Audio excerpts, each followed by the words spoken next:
लोगों की hidden desires आपको पावर दे सकती है। ये कोई रैंडम आइडिया नहीं है, ये है law 32 of the 48 laws of power. Robert Greene कहते हैं रियलिटी से ज़्यादा लोग अपनी फैंटेसीज और डिज़ायर्स के पीछे भागते हैं। अगर आप समझ जाएं कैसे उनकी फैंटेसीज और हिडन डिज़ायर्स के साथ खेलना है तो आप उन्हें बिना फिजिकल फोर्स के कंट्रोल कर सकते हैं। इस वीडियो में मैं आपको दिखाने वाला हूं कि लॉ 32 रियल वर्ल्ड में कितना पावरफुल है और आप भी इसे अपनी डेली लाइफ में कैसे यूज़ कर सकते हैं। लेकिन उससे पहले समय के थोड़ा पीछे चलते हैं। 18वीं सदी के अमेरिका में एक आदमी था पीटी बर्नम। उसने एक बात समझ ली थी कि दुनिया की सबसे बड़ी सच्चाई ये है कि लोग सच देखना नहीं चाहते। रियलिटी उन्हें बोरिंग, पेनफुल और डल लगती है।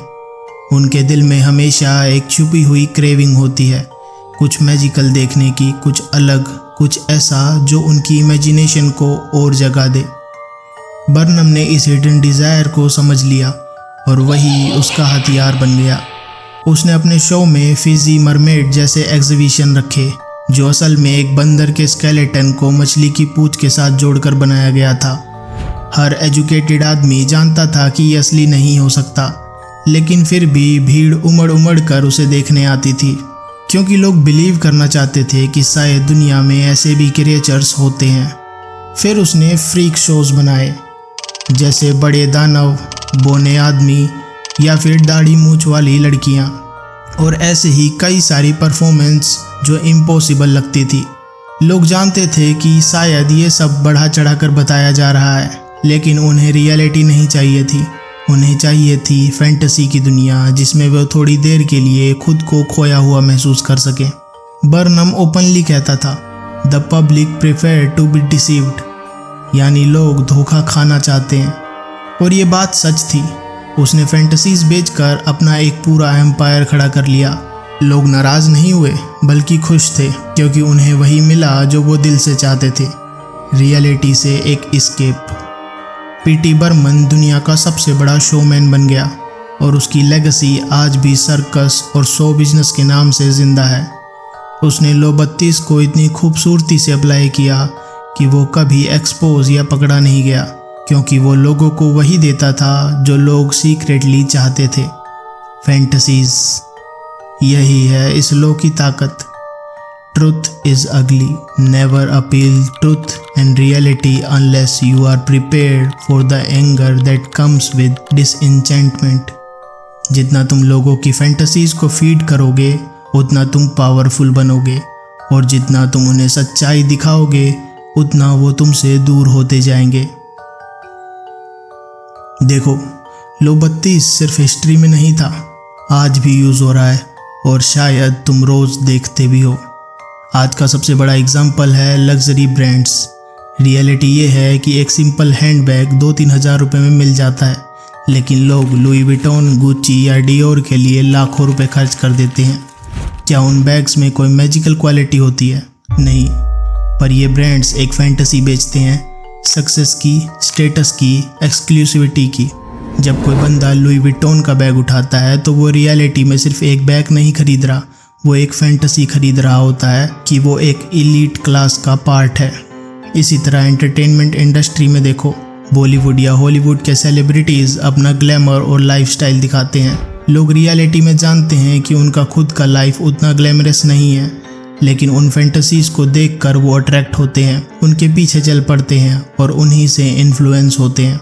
यही रीज़न है कि मार्केटिंग, पॉलिटिक्स और एंटरटेनमेंट आज भी इसी लॉ 32 पर चल रहे हैं। लोगों को सच नहीं चाहिए, उन्हें चाहिए फैंटेसी।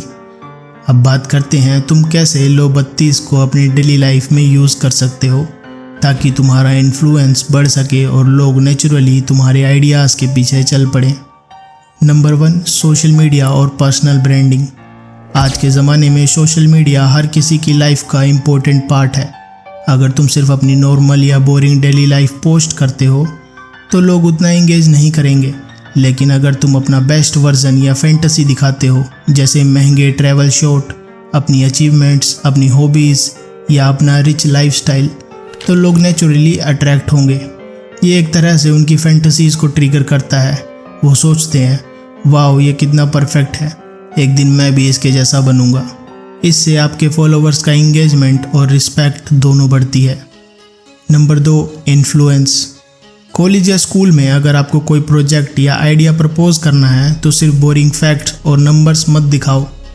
सामने वाले की इमेजिनेशन के साथ खेलो। उन्हें दिखाओ कि अगर वो तुम्हारे साथ देते हैं तो उनकी लाइफ कहाँ से कहाँ तक जा सकती है। जैसे अगर स्कूल में एक्स्ट्रा डांस क्लासेस इम्प्लीमेंट करवानी है तो प्रिंसिपल को ये दिखाओ कि पास वाले स्कूल के बच्चों ने कैसे डांस कॉम्पिटिशन में प्राइजेस जीते और उनके स्कूल को नेशनल लेवल पर रिकॉग्नाइज करवाया। जब आप लोगों के ड्रीम्स और डिज़ायर्स को टच करोगे तो वो नेचुरली तुम्हारे पीछे चलने लगेंगे और तुम्हारे आइडियाज़ को फॉलो करेंगे। Number 3, relationship.